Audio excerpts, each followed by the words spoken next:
இன்னைக்கு நாம 2017 ரிலீஸ் ஆன ஆக்கே அப்படின்னு சொல்லிட்டு ஒரு கன்னட ஹாரர் படம் பார்க்க போறோம். ரொம்ப நாள் கழிச்சு ஒரு ஹாரர் படம், ரொம்ப வித்தியாசமான ஒரு கதை. சொல்ல போனா இந்த படம் பார்த்து முடிச்சதுக்கு அப்புறமா புரிஞ்சிருச்சு அப்படின்னா நம்ம தான் ஒரு பயங்கரமான மூலகாரங்க அப்படின்னு சொல்லணும். இந்த படம் புரிய நான் 2 வாட்டி பார்த்தேன். பொறுமையா உட்காந்து முழு படமும் பாருங்க. படத்துடைய ஒன்லைன் சொன்னா கூட உங்களுக்கு இன்ட்ரெஸ்ட் கெட்டு போயிடும் அப்படின்னு சொல்லிட்டு படத்துக்குள்ள டைரக்டா போயிடலாம். சரி வாங்க இந்த படத்தை டீடைலா பார்க்கலாம். அதுக்கு முன்னாடி நம்ம சேனலை சப்ஸ்கிரைப் பண்ணிக்கோங்க, பக்கத்துல வர பெல்லையும் கிளிக் பண்ணிக்கோங்க. இன்னமும் இன்ஸ்டால ஃபாலோ பண்ணாம இருக்கீங்க அப்படின்னா ஓடி போயிட்டு ஃபாலோ பண்ணிட்டு வந்துருங்க. இந்த படத்துடைய ஸ்டார்டிங் சீன்லயே லண்டனை காமிக்கிறாங்க. அங்க நம்ம ஹீரோவுடைய ஃப்ரெண்டை காமிக்கிறாங்க. இவங்க நைட் டைம்ல உட்கார்ந்துட்டு சீட்டு விளையாடிட்டு அப்படியே கதெல்லாம் பேசிட்டு இருக்காங்க. அப்ப நம்ம ஹீரோ ஃப்ரெண்டுக்காரங்கிட்ட உனக்கு பிளடி மேரிய பத்தி தெரியுமா அப்படின்னு சொல்லிட்டு கேட்கும் போது, யாருப்பா அந்த பிளடி மேரி, ஏதாவது சாக்லேட் கம்பெனியா அப்படின்னு சொல்லிட்டு கேட்கும் போது, சாக்லேட் கம்பெனி கிடையாது, அது ஒரு வெளிநாட்டு பேய் படம். அந்த படத்துல ஒரு பொண்ணு இறந்து போறா. அந்த பொண்ணுடைய பேரு மேரி. கண்ணாடி முன்னாடி நின்னுட்டு அந்த பொண்ணுடைய பேரை 3 வாட்டி சொன்னா அந்த பொண்ணு நமக்கு சொர்க்கத்துக்கே டிக்கெட் கொடுத்துருவா. அந்த அளவுக்கு ஒரு பயங்கரமான பேய் படம். அதே போல ஒரு கதைய நேத்து நான் என் ஆபீஸ்ல கேட்டேன் அப்படின்னு சொல்லும் போது, என்னையா சும்மா பேய் கதைலாம் சொல்லி பயமுத்திட்டு இருக்க, என்னை பார்த்தா உனக்கு குழந்தை மாதிரி தெரியுதா அப்படின்னு சொல்லிட்டு கேட்கும் போது, நீ உண்மையிலேயே அந்த கதை கேட்டா பயந்தே போயிடுவ, உனக்கு பேய் மேலாம் நம்பிக்கை இல்லையான்னு கேட்கும் போது, எனக்கு கொஞ்சம் கூட நம்பிக்கையே கிடையாது, இவனுங்கெல்லாம் என்ன பேய் படம் எடுக்கிறாங்க, நம்ம ஊர் பக்கம் வந்து பாரு, அங்க கைவிடப்பட்ட எக்கச்சக்கமான பில்டிங் இருக்கு, அந்த ஒவ்வொரு பில்டிங்களுக்கும் நம்ம பசங்க எவ்வளவு கதையை கிரியேட் பண்ணி வச்சிருக்காங்க தெரியுமா, நான்லாம் பேய்க்கே பாய் சொன்னவன் தெரியுமா அப்படின்னு போது, அப்படின்னா இந்த கதையை கேளு,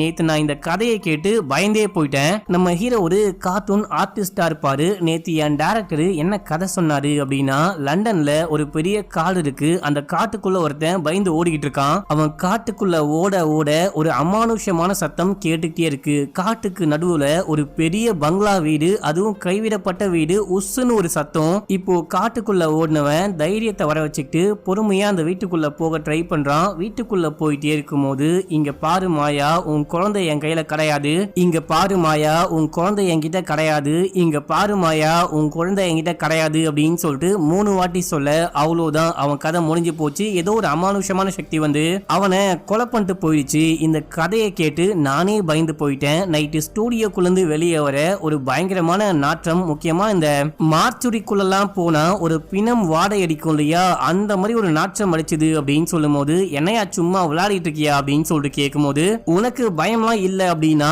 நீ வேணா 3 வாட்டி மாயா உன் குழந்தை என் கையில இல்லைன்னு சொல்லு பார்ப்போம் அப்படின்னு சொல்லும் போது, இவன் ஒவ்வொரு வாட்டி சொல்ல ஆரம்பிக்கிறான். 2வது வாட்டி சொல்லும் போது கதவு ஆட்டோமேட்டிக்கா திறந்து மூடுது. அப்போ ஒரு பொண்ணு அந்த கதவுக்கு பின்னாடி நிக்கிற மாதிரி தெரியுது. ஒரு பொண்ணுடைய உருவத்தை பார்த்து இவன் லைட்டா பயப்பட ஆரம்பிக்கிறான். ஒருவேளை கரண்ட் கட் ஆயிடுச்சு இல்லையா, இருட்டா இருக்கு இல்லையா, அதனால நமக்கு பயமா இருக்கு போல அப்படின்னு சொல்லிட்டு 3வது வாட்டி மாயா உன் குழந்தை என் கையில இல்ல அப்படின்னு சொல்லும் போது, இப்போ ஒரு பொண்ணு வந்து அங்க நிப்பா பாருங்க. அந்த பொண்ணை பார்த்து இவன் பயந்து கத்த ஆரம்பிக்கிறான். ஹாப்பி பர்த்டே அப்படின்னு சொல்லிட்டு நம்ம ஹீரோவுடைய ஃப்ரெண்டோடைய பொண்டாட்டி அப்படின்னு சொல்லிட்டு 2 பேருமே சேர்ந்துட்டு பர்த்டேக்கு விஷ் பண்றாங்க. இன்னைக்கு ஃப்ரெண்டோடைய பர்த்டே அப்படின்னு சொல்லிட்டு சர்ப்ரைஸா இந்த மாதிரி பண்ணிருக்காங்க.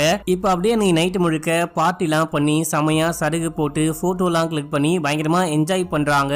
இப்ப அப்படியே எங்க சீன் கட் ஆகுது. மறுநாள் காலையில நம்ம ஹீரோ கிளம்பி ஆபீஸ்க்கு போறாரு. நம்ம ஹீரோவுடைய பேரு சிவா. இங்க ஒரு பொண்ணு வந்து நம்ம ஹீரோவை கூப்பிட்டுட்டே இருக்கா. நம்ம ஹீரோ மதிக்காம நேரா உள்ளுக்குள்ள போறாரு. அப்போ நம்ம ஹீரோவுடைய பாஸ் மதன் அப்படின்னு சொல்லிட்டு ஒருத்தரை கூட்டிட்டு வராரு. இவருக்காக தான் நெக்ஸ்ட் நீங்க ஒர்க் பண்ண போறீங்க அப்படின்னு சொல்லும் போது ஓகேன்னு சொல்லிட்டு மீட் பண்ணி அப்படியே பேச ஆரம்பிக்கிறாங்க.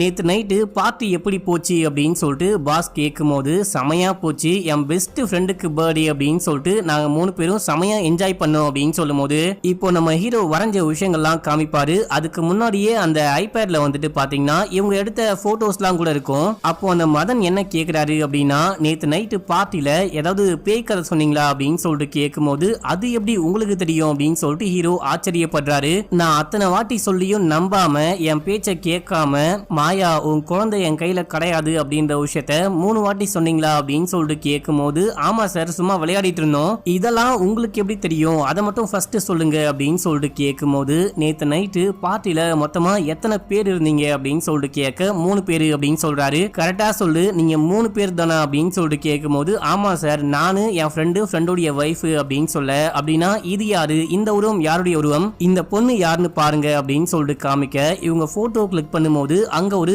அமானுஷ்யமான பொண்ணுடைய உருவம் தெரியுது. இதை பார்த்து ஹீரோ ஷாக் ஆகுறாரு. இப்ப அப்படியே அங்க சீனை கட் பண்ணி பெங்களூர்ல நம்ம ஹீரோயினையும் ஹீரோயினுடைய ஃப்ரெண்டையும் காமிக்கிறாங்க. ஆரம்பிக்கிறாங்க. நம்ம ஹீரோயினுக்கு பெரிய ஆக்டர் ஆகணும் அப்படின்னு தான் ஆசை. எக்கச்சக்கமான ஆடிஷனுக்கு போறாங்க. ஹீரோயினுடைய ஃப்ரெண்டுடைய பேரு ஸ்வாதி. ஸ்வாதி வந்துட்டு பாத்தீங்கன்னா ஏற்கனவே ஒரு டைரக்டருக்கு அசிஸ்டன்ட் மாதிரி இருக்காங்க. இப்போ அந்த டைரக்டர் ஒரு படம் பண்ணி முடிச்சிட்டாரு. அடுத்தது இன்னொரு படம் பண்ண போறாரு. அந்த படத்துக்குமே ஆடிஷன்லாம் போயிட்டு இருக்கு. அந்த ஆடிஷனுக்கு இவ என்னுடைய ஃப்ரெண்டு அப்படின்னு சொல்லிட்டு கூட்டிட்டு போயிட்டு அறிமுகப்படுத்தும் போது உன்னுடைய பேர் என்ன அப்படின்னு சொல்லிட்டு கேட்க இவங்க ஷர்மிளா தேசாய் அப்படின்னு சொல்றாங்க. தேசாயா அப்படின்னு சொல்லிட்டு கேட்கும் போது நம்ம அர்ஜுன் சாருடைய மனைவி இப்போ அர்ஜுன் கூட பிரிஞ்சு வாழ்ந்துகிட்டு இருக்காங்க அப்படின்னும் போது ஓ நீங்க அர்ஜுனுடைய மனைவியா? Arjun future super star. அவன மாதிரி ஒரு ஆக்டரை இதுக்கு முன்னாடி நான் பார்த்ததே கிடையாது. பயங்கரமா வரப்போறான் அப்படின்னு சொல்லும் போது இவங்க ஃபேஸ் ரியாக்ஷனே மாறுது. சரி ஓகே நீங்க ஏன் பிரிஞ்சு வாழ்ந்துட்டு இருக்கீங்க அப்படின்னு சொல்லிட்டு கேட்கும் போது இவங்க ஒண்ணுமே சொல்ல மாட்டாங்க. சொல்லணும் அப்படின்னா சொல்லலாம், இல்லனா பரவாயில்ல இப்படி உட்காருங்க அப்படின்னு சொல்லிட்டு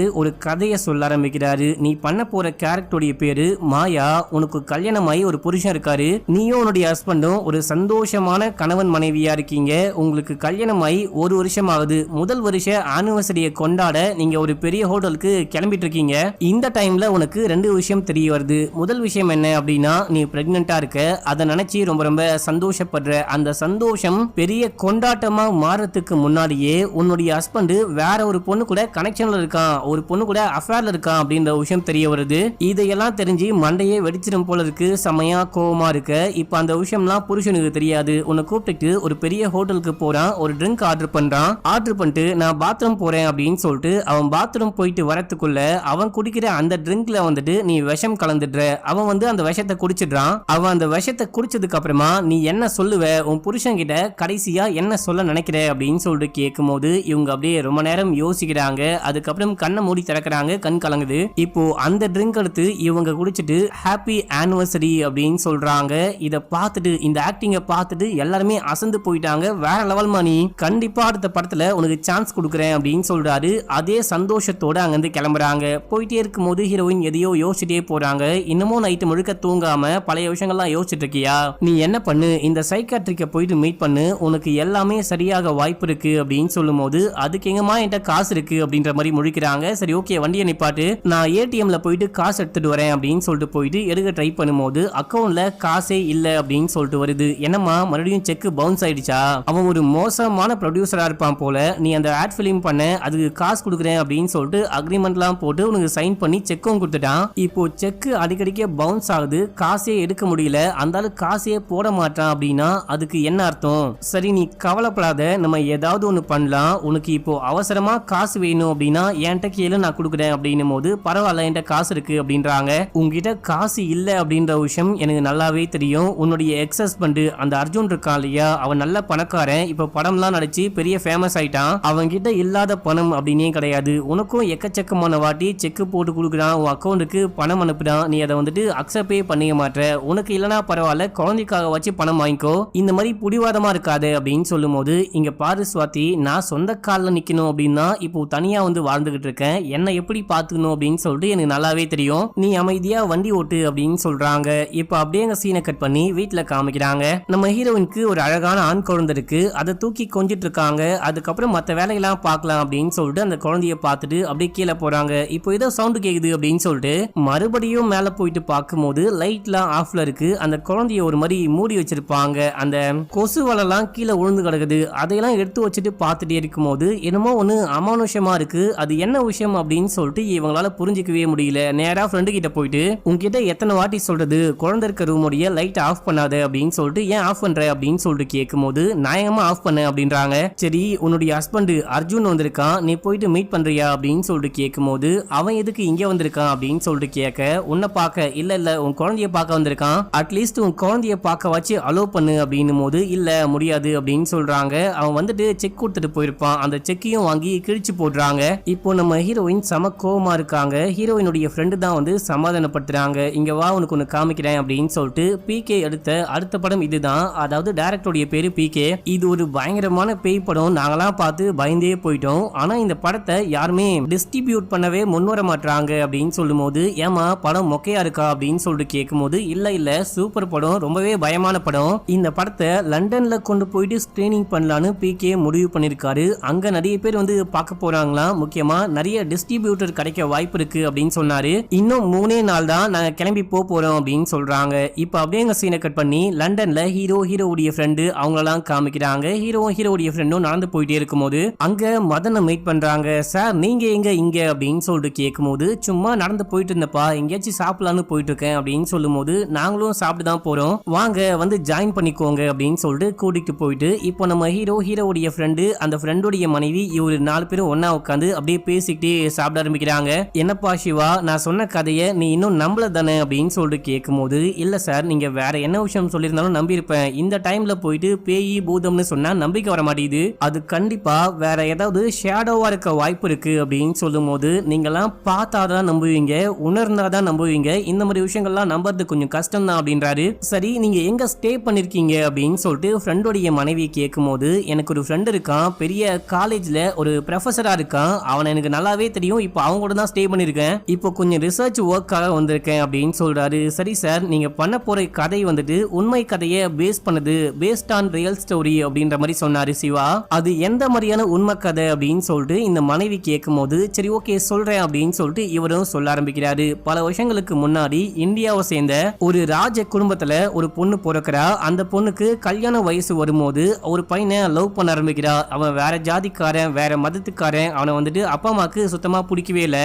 இதனாலேயே அந்த பொண்ணு என்ன பண்றா அப்படின்னா, அந்த பையனை கூப்பிட்டு ஓடி போயிடுறா. சரி ஓகே, பொண்ணு ஓடி போயிட்டு அவனையே கல்யாணம் பண்ணி ஆசைப்படுறா, நமக்கு இருக்கிறதே ஒரே ஒரு பொண்ணு அப்படின்னு சொல்லிட்டு அந்த அப்பா அம்மா, நீங்க திரும்பி வாங்க, உங்களுக்கு நாங்களே கல்யாணம் பண்ணி வைக்கிறோம் அப்படின்னு சொல்லிட்டு அவங்க 2 பேருக்கும் கல்யாணம் பண்ணி வைக்கிறாங்க. இந்த பொண்ணுக்கும் பையனுக்கும் கல்யாணமான கொஞ்ச நாள்லயே இந்த பொண்ணுடைய அம்மா அப்பா, அந்த ராஜாராணி இருக்காங்க பாத்தீங்களா, அவங்க ஒரு ஆக்சிடென்ட்ல இறந்து போறாங்க. இப்போ இந்த பொண்ணு தனிமையா இருக்கா. இந்த பொண்ணுக்கு இருக்கிற ஒரே ஒரு ஆதரவு அந்த புருஷன் மட்டும்தான். இப்படியே கல்யாணமாயி 1 வருஷம் கழியுது. இந்த டைம்ல கரெக்டா இந்த பொண்ணு பையனுடைய முதல் கல்யாண நாள் அன்னைக்கு இந்த பொண்ணு பிரெக்னெண்டா இருக்கிறேன் அப்படின்ற விஷயம் தெரிஞ்சுக்கிறா. அதை தெரிஞ்சுக்கிட்டு ரொம்ப ரொம்ப சந்தோஷமா இருக்கும் போது, புருஷங்காரன் வேற ஒரு பொண்ணு கூட அஃபேர்ல இருக்கான் அப்படின்னு சொல்லிட்டு அந்த விஷயமும் தெரிய வர இந்த பொண்ணு செமையா கோவப்பட்டு புருஷன் சாப்பிடுற சாப்பாடுல விஷத்தை கலந்து புருஷனை கொலை பண்ணிடுறா. இதே டைம்ல ராஜாக்கள் ஆட்சிலாம் முடிவுக்கு வந்து இந்த வெள்ளக்காரங்க ஆட்சி ஸ்டார்ட் ஆகுது. இப்போ இந்த பொண்ணு கைது பண்ணப்பட்டு விசாரிக்க ஆரம்பிக்கிறாங்க. இந்த கேஸை விசாரிக்கும் போது இந்த பொண்டாட்டிக்காரி தான் புருஷனுக்கு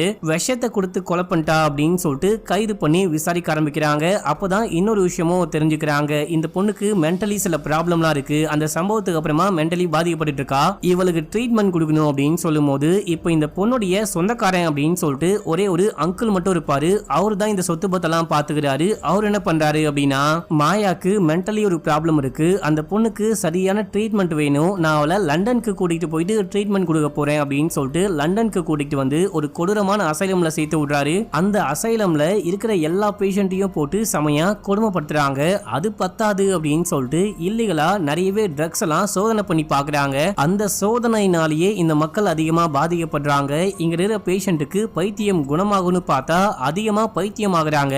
இந்த டைம்ல மாயாக்கு குழந்தை பிறக்குது. நீ ஏன் இங்க இருக்கிறது ஒரு சாபக்கேடு, உன் குழந்தைய இங்க இருக்கணும் அப்படின்னு சொல்லிட்டு அந்த அங்கிள் இருக்காரு பாத்தீங்களா, அவரு குழந்தைய புடுங்கிட்டு பெங்களூர் போயிட்டு இருக்காரு. அந்த குழந்தைக்கு பதிலா மாயா கையில ஒரு பொம்மையை கொடுத்திருப்பாங்க.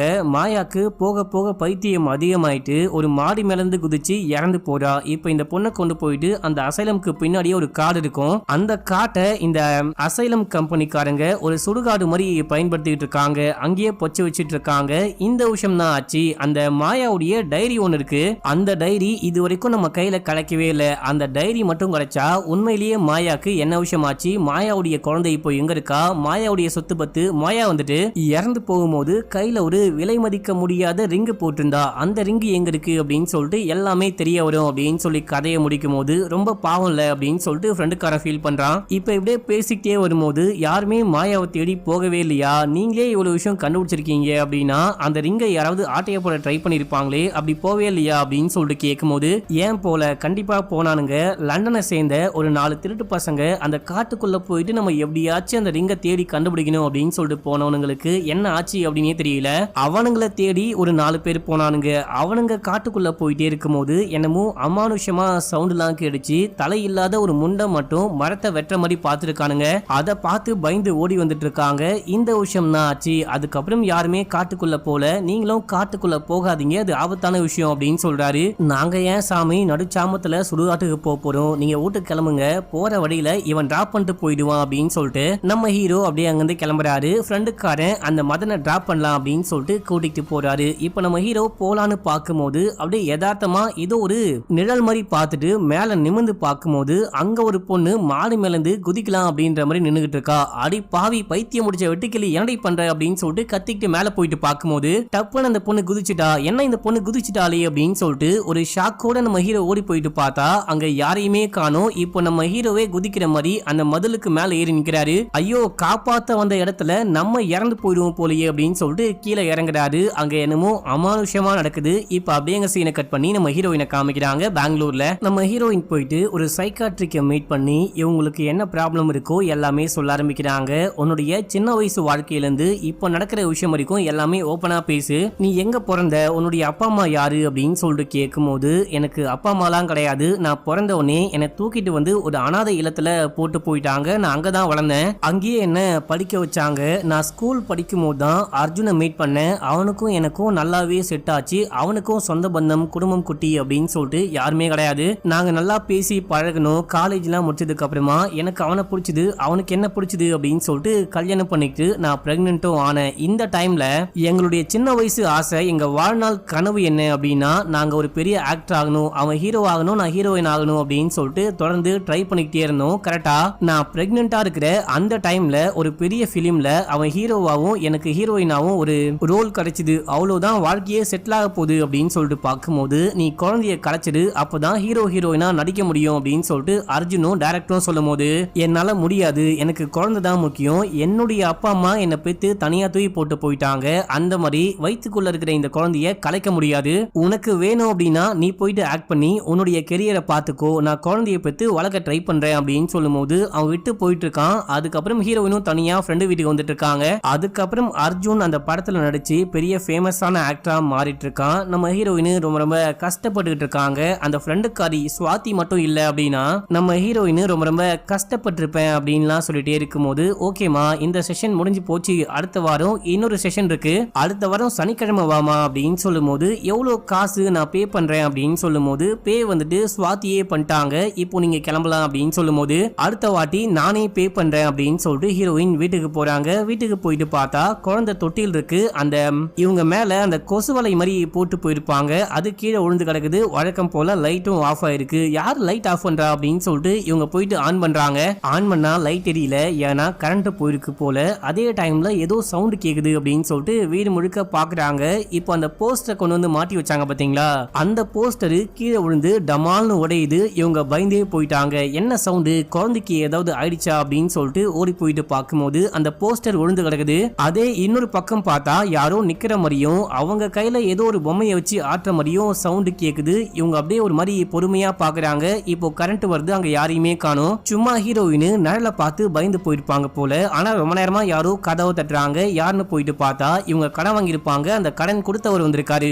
எப்பதமா காசு கொடுப்ப அப்படின்னு சொல்லிட்டு கேட்கும் போது கொஞ்சம் மட்டும் வெயிட் பண்ணுங்க, கண்டிப்பா கொடுத்துடுறேன் அப்படின்னும் போது உனக்கு ஒரே ஒரு வாரம் மட்டும் டைம், அடுத்த மண்டே மட்டும் நீ காசை கொண்டு வந்து கொடுக்கல அப்படின்னா நான் என்ன பண்ணுவனே தெரியாது அப்படின்னு சொல்லிட்டு மிரட்டிட்டு போறாரு. இவங்களுக்கு ரொம்ப ரொம்ப கஷ்டமா இருக்கு, என்ன பண்ணலாம்னு யோசிச்சுட்டு இருக்காங்க.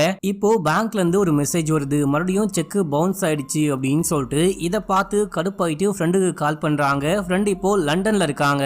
இந்த மாதிரி செக் பவுன்ஸ் ஆயிடுச்சு அப்படின்னு சொல்லிட்டு பேங்க்ல இருந்து ஒரு மெசேஜ் வந்துச்சு. அதை பார்த்து கடுப்பாயிட்டு ப்ரொடியூசர் ஆபீஸ்க்கு கால் பண்ணா லண்டன்ல ஏதோ ஒரு முக்கியமான வேலை அப்படின்னு சொல்லிட்டு கிளம்பி போயிருக்காராம். அவங்க சொல்றதை வச்சு பார்க்கும்போது உன்னுடைய படம் இருக்கு இல்லையா, பிகே ஒரு படம் எடுத்தாரு இல்லையா, அந்த படத்துடைய ஸ்கிரீனிங்க தான் பார்க்க போயிருக்காரு அப்படின்ற மாதிரி கேள்விப்பட்டேன். அப்படியான்னு கேட்கும் போது நீ சொல்ற அந்த ப்ரொடியூசருடைய பேர் என்ன அப்படின்னு சொல்லிட்டு ஃப்ரெண்டு கேக்குறாங்க. ராஜப்பா அப்படின்னு சொல்லும் போது ஏமா ராஜப்பா இங்கதான் வந்திருக்காரு, பார்க்கவே அவன் வில்ல மாதிரி இருக்கான், நீ கவலைப்படாத, இப்போதான் ஸ்கிரீனிங் ஸ்டார்ட் ஆயிருக்கு, அந்த ஸ்கிரீனிங் முடியட்டும், நான் பிகே கிட்ட சொல்லி அந்த பணத்தை வாங்கி கொடுக்க ட்ரை பண்றேன் அப்படின்னும் போது ரொம்ப தேங்க்ஸ் அப்படின்னு சொல்லிட்டு ஹீரோயின் போனை கட் பண்றாங்க. இப்போ அப்படியே எங்க சீனை கட் பண்ணி லண்டன்ல ஹீரோவுடைய ஃப்ரெண்டை காமிக்கிறாங்க. ஃப்ரெண்டு வந்துட்டு மதனை டிராப் பண்ணலாம் அப்படின்னு சொல்லிட்டு கார்ல போயிட்டே இருக்கும்போது நீ அந்த காட்டு பக்கமா போ, அங்க எனக்கு கொஞ்சம் வேலை இருக்கு அப்படின்னு சொல்றாரு.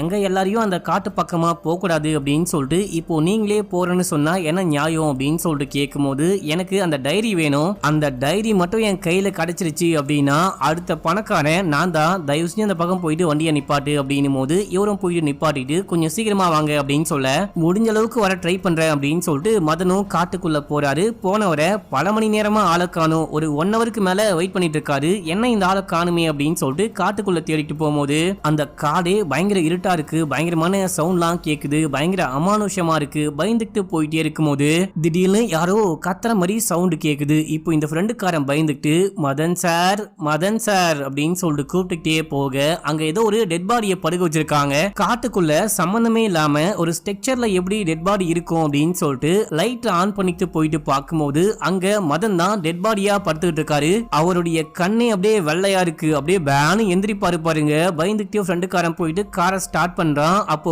காருடைய கண்ணாடியில ஏதோ ஒரு கை வந்து டமால்னு அடிச்சு உடைக்குது. பையன் பயங்கரமா ஷாக் ஆகுறான். இப்ப அப்படியே சீனை கட் பண்ணி மறுநாள் காலையில ஹீரோவை காமிக்கிறாங்க. ஃப்ரெண்டுக்காரனுக்கு கால் பண்ணா மனைவி தான் போன் அட்டென்ட் பண்றாங்க.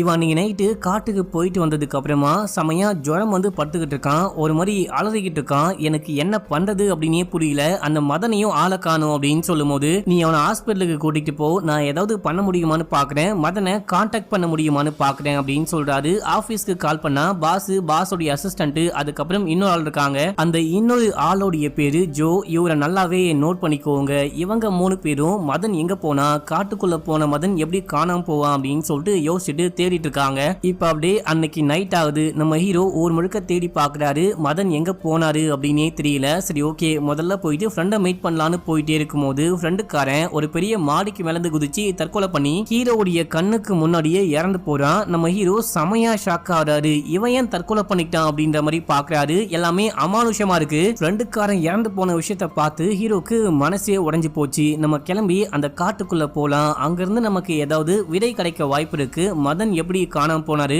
நம்ம ஃப்ரெண்டு ஏன் தற்கொலை பண்ணிட்டான் அப்படின்னு சொல்லிட்டு இந்த எல்லா கேள்விகளுக்கும் அந்த காட்டுக்குள்ள ஆன்சர் கிடைக்கும் அப்படின்னு சொல்லிட்டு காட்டுக்குள்ள போறாரு. இப்ப அப்படியே பிகேவை காமிக்கிறாங்க. பிகே தனியா ஒரு ப்ரொடியூசரை தியேட்டருக்குள்ள உட்கார வச்சு படத்தை போட்டு காமிச்சுக்கிட்டு இருக்காரு. இவரு ஆபரேட்டர் ரூம்ல இருந்துட்டு அந்த கண்ணாடி வழியா பாக்குறாரு. இப்போ படம் ஓட ஆரம்பிக்குது. இந்த ப்ரொடியூசரும் படம் பார்த்துட்டே இருக்கும்போது திடீர்னு ஸ்கிரீன் ஆஃப் ஆகி ஆன் ஆகுது. ஒரு மாதிரி அமானுஷமா ஆன் ஆகுது. இப்போ அந்த படத்துல வந்துட்டு பாத்தீங்கன்னா ஒரு காட்டுக்குள்ள காமிப்பாங்க. திடீர்னு அந்த காட்டுக்குள்ள வந்துட்டு இந்த ப்ரொடியூசரே போறாரு. அந்த ப்ரொடியூசருக்கு என்னமோ ஆகுது. அந்த காட்டுக்குள்ள அந்த ஸ்கிரீனுக்குள்ள இவரு போயிட்டு எதையோ பார்த்து பயப்படுறாரு. இந்த விஷயம்லாம் இந்த பிகே பார்த்துட்டு ஷாக் ஆகுறாரு. நம்ம இப்படி ஒரு சீனே எடுக்கவே இல்லையே, இவர் எப்படி காட்டுக்குள்ள போக முடியும், காட்டுக்குள்ள இவருக்கு ஏதோ ஆகுதே அப்படின்னு சொல்லிட்டு யாரையாவது கூப்பிடலான்னு ட்ரை பண்ணா யாரையுமே காணோம். இப்போ அந்த ப்ரொடியூசர் பயந்து கத்த ஆரம்பிக்கிறாரு. அவருக்கு ஏதோ ஆகுதே அப்படின்னு சொல்லிட்டு தியேட்டருக்குள்ள போயிட்டு பார்க்கும்போது அந்த மனுஷன் அமானுஷமான முறையில இறந்து கிடக்குறாரு. இப்போ பிகே லைட் அங்கேயே போட்டு யாராவது காப்பாத்துங்க காப்பாத்துங்கன்னு ஓடுறாரு. அந்த லைட்டுடைய வெளிச்சத்துல இப்போ பிகேக்கு பின்னாடி ஏதோ ஒரு உருவம் உட்கார்ந்துட்டு இருக்கு அப்படின்ற மாதிரியே காமிக்கிறாங்க. அடுத்து போலீஸ் வந்து டெட் பாடியை கொண்டு போறாங்க. இவர் இறந்து போனதுல எங்களுக்கு ஒரு சந்தேகம் இருக்கு, இந்த சந்தேகத்தை கிளியர் பண்ணும் அப்படின்னா நீங்க கிளம்பி போலீஸ் ஸ்டேஷனுக்கு வரணும் அப்படின்னு சொல்லிட்டு போறாங்க.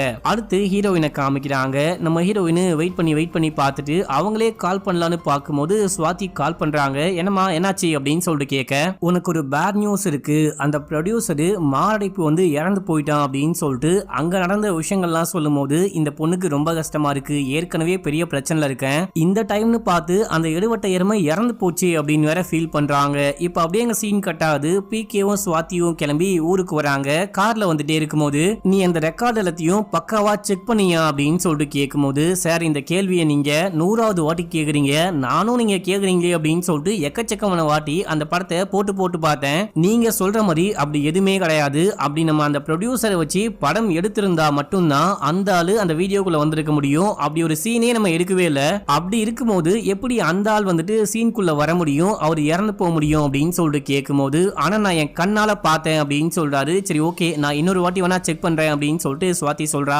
அப்புறம் இந்த டைரக்டர் ஏதோ யோசிக்க ஆரம்பிக்கிறாரு. என்ன யோசிக்கிறீங்க அப்படின்னு சொல்லிட்டு கேட்கும்போது, யாருமே இந்த படத்தை வந்துட்டு டிஸ்ட்ரிபியூட் பண்ண வரமாட்டாங்க, நம்ம ஒரு ஆட் கேம்பிங் மாதிரி பண்ணா என்ன அப்படின்னு சொல்லிட்டு கேட்கும்போது, ஐயா சாமி, இந்த படம் ஆரம்பிச்சதுல இருந்து இது வரைக்கும் எக்கச்சக்கமான பேர் இறந்து போயிட்டாங்க, நீங்க என்ன பண்ணுங்க, இந்த படம் ஃபிளாப் அப்படின்னு சொல்லி இந்த படத்துடைய ரெக்கார்டை தூக்கி ஓரமா போட்டு அடுத்த படத்தை எடுக்க ஸ்டார்ட் பண்ணுங்க, இன்னமும் நிறைய உயிரை வந்துட்டு பலி கொடுத்துடாதீங்க அப்படின்னு சொல்லும் போது, எக்கச்சக்கமா பணம் போட்டு படத்தை ரெடி பண்ணியாச்சு, நம்ம எப்படியாச்சும் ஏதாவது ஒண்ணு பண்ணியே ஆகணும். இப்ப அந்த ஆளு படம் பார்த்து இறந்து போனார் இல்லையா, அதை வச்சே நம்ம ஒரு ஆட் கேம்பிங் மாதிரி பண்ணலாம், நான் சொல்ற மாதிரி பண்ணு அப்படின்னு சொல்லிட்டு சில விஷயங்கள் சொல்றாரு. அது என்ன அப்படின்னு சொல்லிட்டு இப்ப நமக்கு புரியல. இப்ப அப்படியே எங்க சீனை கட் பண்ணி இவங்கள வீட்டுல காமிக்கிறாங்க. சுவாதி வீட்டுக்கு வந்தவனே ஹீரோயின் ரொம்ப ரொம்ப சந்தோஷப்படுறாங்க. எப்பா நான் உன்னை ரொம்ப ரொம்ப மிஸ் பண்ண தெரியுமா அப்படின்னு போது, நானும் தான் அப்படின்னு சொல்லிட்டு போயிட்டு வாங்கிட்டு வந்த திங்ஸ் எல்லாம் கொடுத்துட்டே இருக்கும்போது, உன் ட்ரிப் எப்படி இருந்துச்சு அப்படின்னு சொல்லிட்டு கேட்கும்போது, அநியாயமா முக்கியமா உனக்கு பணம் தர வேண்டிய அந்த ப்ரொடியூசர் படம் பார்த்து இறந்து போயிட்டாரு. அது ரொம்ப கொடூரமான படம் தான். ஆனா அந்த படம் பார்த்து நான் செத்து போல, வேற யாரும் செத்து போல. ஆனா அந்த ப்ரொடியூசர் ஏன் இறந்து போன அப்படின்னே புரியல. இப்போ அந்த இறந்து போனார் இல்லையா, இதை வச்சே பிகே ஒரு கேம்பிங் மாதிரி பண்ண போறாராம். யாராவது இந்த படத்தை தனியா உட்காந்து தியேட்டர்ல பார்த்தாங்க அப்படின்னா அவங்களுக்கு 5 லட்சம் பணம் கொடுக்க போறாராம் அப்படின்னு சொல்லும் போது 5 லட்சமான வாய பொழக்கிறாங்க. அந்த காம்படிஷன்ல நான் கலந்துக்கலாமா அப்படின்னு சொல்லிட்டு கேட்கும் போது, ஏமா உனக்கு என்ன பைத்தியமா பிடிச்சி போயிருக்கு, உனக்கு ஒரு குழந்தை இருக்கு, நான் இத்தனை விஷயம் சொல்றேன், இந்த படத்தால இத்தனை பேர் இறந்து போயிருக்காங்க அப்படின்னு சொல்லிட்டு இத்தனை விஷயம் சொல்லியும் கேட்காம நீ போயிட்டு இந்த காம்படிஷன்ல பார்ட்டிசிபேட் பண்ண போறியான்னு கேட்கும் போது, நான் கண்டிப்பா போயிட்டு பண்ண போறேன், எனக்கு பணம் வேணும், பணம் ரொம்ப ரொம்ப அவசியமா இருக்கு அப்படின்னு சொல்றாங்க. உனக்கு பணம் வேணும் அப்படின்னா நான் தரேன், இல்ல எங்கேயாச்சும் கடனாச்சும் வாங்கி தரேன், இந்த மாதிரி பண்ணாத அப்படின்னும் போது, இல்ல கடன் வேற, இந்த மாதிரி பணம் கிடைச்சா வேற, நான் இந்த காம்படிஷன்ல கண்டிப்பா கலந்துக்க போறேன் அப்படின்னு சொல்றாங்க. இப்ப அப்படியே அடுத்த சீன்ல இதுக்கான ஏற்பாடுகள்லாம் நடந்துகிட்டு இருக்கு. இதை ஒரு பெரிய ஆட் மாதிரி பண்ணும் அப்படின்னு சொல்லிட்டு பிரஸ் மீடியா ரிப்போர்ட்டர்ஸ்லாம் வர வச்சிருக்காங்க. படம் பார்த்து முடிச்சுட்டு இந்த பொண்ணு வெளியே போயிட்டு பேட்டி கொடுக்கணுமா. அப்புறம் நிறையவே ரூல்ஸ்லாம் வச்சிருக்காங்க. இந்த பொண்ணு படம் பார்க்கும்போது இந்த பொண்ணுடைய ஃபேஸுக்கு முன்னாடி ஒரு கேமரா வச்சு இந்த பொண்ணு படம் தான் பாக்குறாளா, கண்ணை மூடாளா அப்படின்னு சொல்லிட்டு எல்லாமே பார்ப்பாங்களாம். அடுத்து இந்த பொண்ணுடைய ஹார்ட் பீட் எப்படி இருக்கு, பிபி எப்படி இருக்கு அப்படின்னு சொல்லிட்டு எல்லாமே செக் பண்ணுவாங்களா, மானிட்டர் பண்ணுவாங்களா. இதை பிகேவும் நம்ம சுவாத்தியும் பண்ண போறேன் அப்படின்னு சொல்லிட்டு போயிட்டு உட்கார்றாங்க. இப்போ நம்ம ஹீரோயினை உட்கார வச்சுட்டு போகும்போது, இப்போ கூட ஒன்னும் கெட்டு போல, ஒழுங்கா வெளியே வந்துரு அப்படின்னு சொல்லிட்டு கூப்பிடும் போது, இல்ல நான் கண்டிப்பா பண்ணதான் போறேன், என் குழந்தைய மட்டும் பத்திரமா பாத்துக்கோ அப்படின்னு சொல்றாங்க.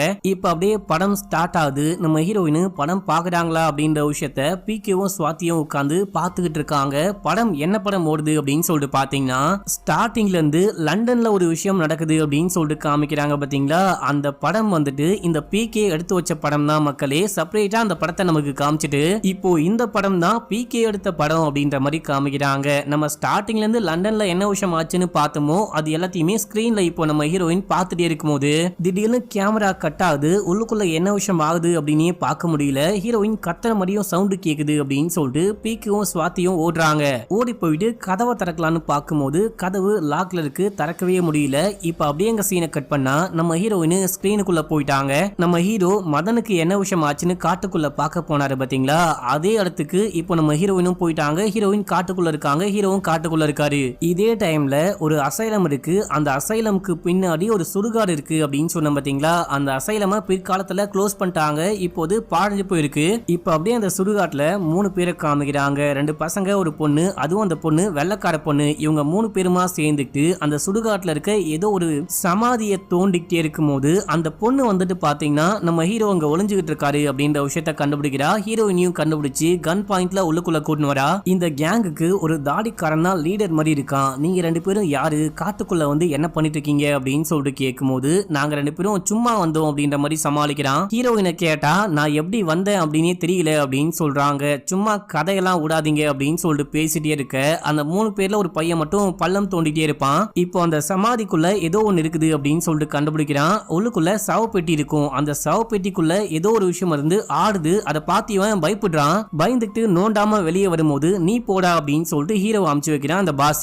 இப்போ 2 பேரும் கஷ்டப்பட்டு அந்த பாக்ஸை தூக்கி வெளியே வச்சு ஓபன் பண்றாங்க. ஓபன் பண்ணா உள்ளுக்குள்ள ஒரு டைரி, அதுக்கப்புறம் மாயா கையில கொடுக்கப்பட்ட அந்த குழந்தை பொம்மை, இது மட்டும் தான் இருக்கு. மாயா கூட சேர்ந்து விலை மதிக்க முடியாத பொக்கிஷமான அந்த ரிங்கையும் உள்ளுக்குள்ள வச்சு பொச்சாங்க அப்படின்றதுதான் கதை. அந்த ரிங்கையே காணோம். எங்கடா ரிங்கு அப்படின்னு சொல்லிட்டு பார்த்துட்டே இருக்கும்போது திடீர்னு அந்த பொம்மையில இருந்து சவுண்டு கேட்க ஆரம்பிக்குது. ஏதோ அமானுஷமான சவுண்டு கேட்க ஆரம்பிக்குது. அந்த பள்ளத்துக்குள்ள இருந்து ஒரு பயங்கரமான பேய் வெளியே வருமா. இந்த பேயை பார்த்து பயந்து எல்லாரும் ஓடுறாங்க.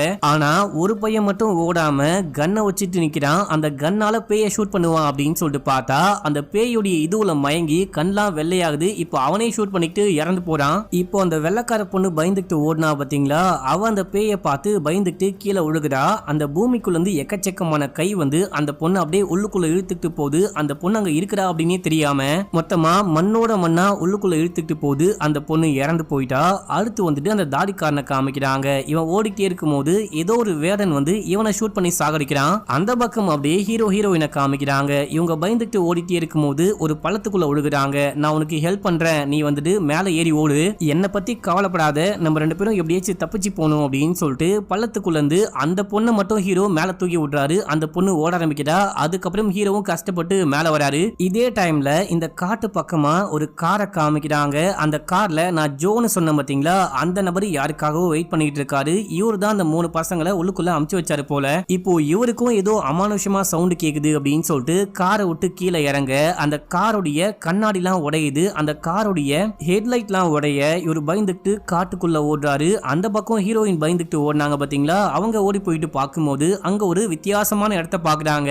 அந்த வித்தியாசமான இடத்துல ஒரு தொட்டில் இருக்கு. தொட்டிலுக்குள்ள ஒரு குழந்தை ஒண்ணு அழுதுகிட்டு இருக்கு. நம்ம குழந்தை எப்படி இங்க வந்துச்சு அப்படின்னு சொல்லிட்டு வேகமா ஓடி போயிட்டு பார்க்கும்போது தொட்டிலுக்குள்ள தண்ணி தான் இருக்கு. அந்த தண்ணியில இவங்களுடைய உருவம் தான் தெரியுது. இத பார்த்துட்டு இங்க ஒண்ணும் இல்ல போல அப்படின்னு சொல்லிட்டு திரும்பி ஓடி வராங்க. இதே டைம்ல ஜோ கன்னோட ஓடி வந்தாரு பாத்தீங்களா, அவரு ஹீரோயினை பார்த்து ஷூட் பண்றாரு. அவங்க அப்படியே பொத்துன்னு கீழே விழுகுறாங்க. இந்த டைம்ல அங்க ஏதோ ஒரு அமானுஷ்யமான உருவம், ஏதோ ஒரு லேடி வந்துட்டு ஹீரோயினை தாங்குறாங்க. தாங்கி மடியில படுக்க வைக்கிறாங்க.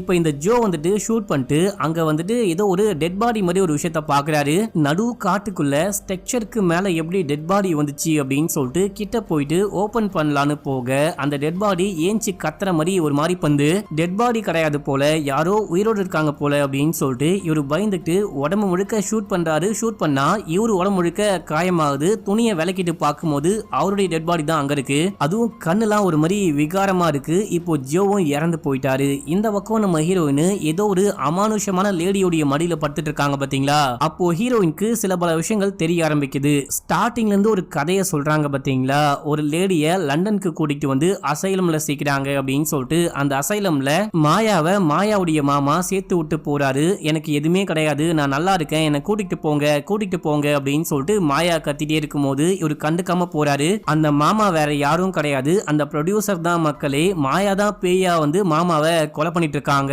அடுத்து ஜோ இறந்து போனாரு பாத்தீங்களா, இந்த ஜோ தான் சில பல விஷயங்கள்லாம் பண்ணிருக்காரு. இந்த பொண்ணு அசைலம்ல இருக்கும்போது ஜோ தான் அந்த குழந்தைய தூக்கிட்டு போயிருக்காரு. தூக்கிட்டு போயிட்டு கர்நாடகால ஏதோ ஒரு அனாதை ஆசிரமத்துல சேர்த்து விட்டு வந்துட்டு இருக்காரு. இப்போ இந்த விஷயம்லாம் ஹீரோயினுக்கு தெரிய ஆரம்பிக்குது. இப்போ ஒருத்தவங்க உட்கார்ந்துட்டு இருக்காங்க பாத்தீங்களா அமானுஷமா, அது மாயாவுடைய ஆவிதான். மாயா வேற யாரும் கிடையாது, ஹீரோயினுடைய அம்மா அப்படின்ற மாதிரி காமிக்கிறாங்க. இப்போ இந்த விஷயம் புரிய நம்ம ஹீரோயின் அப்படி அந்த தியேட்டர்ல ரியல் டைம்ல கண்ண முடிக்கிறாங்க. அவங்க கண்ண முடிக்கும் போது கையில அந்த மாயாவுடைய பொம்மையும் மாயாவுடைய டைரியும் இருக்கு. இப்போ நம்ம ஹீரோயின் டைரிய அப்படியே லைட்டா புரட்டி பார்க்கும்போது அந்த ராணியுடைய உருவம், அதாவது ஹீரோயினுடைய அம்மா மாயாவுடைய போட்டோ மாதிரி ஒன்னு இருக்கு. அதை பார்க்க அப்படியே அச்சடிச்ச மாதிரி ஹீரோயின் மாதிரியே இருக்கு. இப்போ அப்படியே லைட்லாம் ஆன் ஆகுது. எல்லாரும் ஓடி வராங்க. அந்த ஸ்வாதி ஃப்ரெண்டுக்காரி ஓடி வந்து ஹப்பாடா ஃப்ரெண்டுக்கு ஒன்னும் ஆகல அப்படின்ற மாதிரி சந்தோஷப்படுறாங்க. அர்ஜுன் குழந்தைய தூக்கிட்டு வராரு. அர்ஜுன் யாரான்னு பார்த்தா அது வேற யாரும் கிடையாது, நம்ம ஹீரோ தான் மக்களே. ஹீரோ அந்த படத்துல ஆக்ட் பண்ணிருக்காரு, அவ்வளவுதான். இப்போ அப்படியே ரியல் டைம்ல காமிக்கிறாங்க. ஹீரோயினுடைய புருஷன் தான் அர்ஜுன் நம்ம ஹீரோ. இப்போ இந்த படத்தை ஹீரோயின் பார்த்து முடிச்சிட்டாங்க அப்படின்னு சொல்லிட்டு அவங்களுக்கு பணம் பேரு புகழெல்லாம் கிடைக்குது. இதே டைம்ல பிகே போயிட்டு ஒரு பிரஸ் மீட் கொடுக்கறாரு. இது எல்லாமே உண்மையா நடந்த சம்பவம், இந்த உண்மையா நடந்த சம்பவத்தை வச்சு நான் படமா எடுத்திருக்கேன். அது மட்டும் இல்லாம மாயாவுடைய பொண்ணு வேற யாரும் கிடையாது, ஹீரோயின் தான். ஹீரோயின் தான் அடுத்த படத்துல ஹீரோயினாவே நடிக்க போறாங்க அப்படின்லாம் பேட்டி கொடுத்துக்கிட்டு இருக்காரு. இப்ப அப்படியே சில பல மாதங்களுக்கு பிறகு அப்படின்னு சொல்லிட்டு காமிக்கிறாங்க. நம்ம ஹீரோயின் அந்த 2வது பார்ட்ல ஆக்ட் பண்ண ஆரம்பிக்கிறாங்க. முதல் பார்ட் செமையா ஓடிட்டு இருக்கும் போல நம்ம ஹீரோயின் மேக்கப் போட்டு இருக்கும் போது ஹீரோ வந்து மன்னிப்பு கேட்கிறாரு. நீங்க ரொமான்ஸ் பண்ணதெல்லாம் போதும், படம்லாம் பண்ணி முடிச்சதுக்கு அப்புறமா வீட்டுக்கு போயிட்டு பண்ணிக்கோங்க, டைம் ஆயிடுச்சு, மேக்கப் போட்டுட்டு வாமா அப்படின்னு சொல்லிட்டு ஸ்வாதி சொல்லிட்டு போறா. போனதுக்கு அப்புறமா நம்ம ஹீரோயினும் போயிட்டு ஆக்ட் பண்ண ஆரம்பிக்கிறாங்க. எல்லாரும் ஒர்க் பண்ணிட்டே இருக்கும் போது நம்ம ஹீரோயின் டயலாக் சொல்றாங்க. அவங்களே இப்போ மாயாவா டயலாக் சொல்ல ஆரம்பிக்கிறாங்க. என்னுடைய பேரு மாயா, இது என்னுடைய கதை அப்படின்னு சொல்லிட்டு அந்த டேக் போயிட்டே இருக்கும் போது நம்ம ஹீரோயின் பின்னாடி பக்கமா இருந்து நடந்து வராங்க. இந்த சீன்ல எல்லாரும் பார்த்து செமையா ஷாக் ஆகுறாங்க. நம்ம ஹீரோயின் இங்க இருக்காங்க அப்படின்னா அங்க உட்கார்ந்து பேசுறது யாரா அப்படின்னு சொல்லிட்டு பார்த்தா அது பேய். இப்போ எல்லாரும் ஒரு பயத்தோட பார்த்துட்டே இருக்கும் போது அந்த டைரக்டருக்கு மேல ஏதோ ஒன்னு ஒழுகுது. அந்த மனுஷன் ஸ்பாட் அவுட், அவரு கையில இருந்து ஒரு ரிங்கு வந்து கீழே ஒழுகுது. மாயாவுடைய ரிங்க வந்துட்டு அந்த மாமா தான் ஆட்டையை போட்டு வச்சிருப்பாரு. அவரு தியேட்டர்ல படம் பார்க்கும் போது இறந்து போனாரு பாத்தீங்களா, அந்த ரிங்க இந்த பிகே ஆட்டையை போட்டு கொண்டு வந்திருக்காரு மக்களே. ஆட்டையை போட ட்ரை பண்ணதுனால மாயா பிகேவையும் கொலை பண்றச்சு அப்படின்ற மாதிரி காமிக்கிறாங்க. கடைசியா அந்த பொம்மையோடைய உருவத்தை ஒரு மாதிரி அமானுஷ்யமா காமிச்சு இந்த படத்துடைய ஸ்டோரியும் முடிக்கிறாங்க.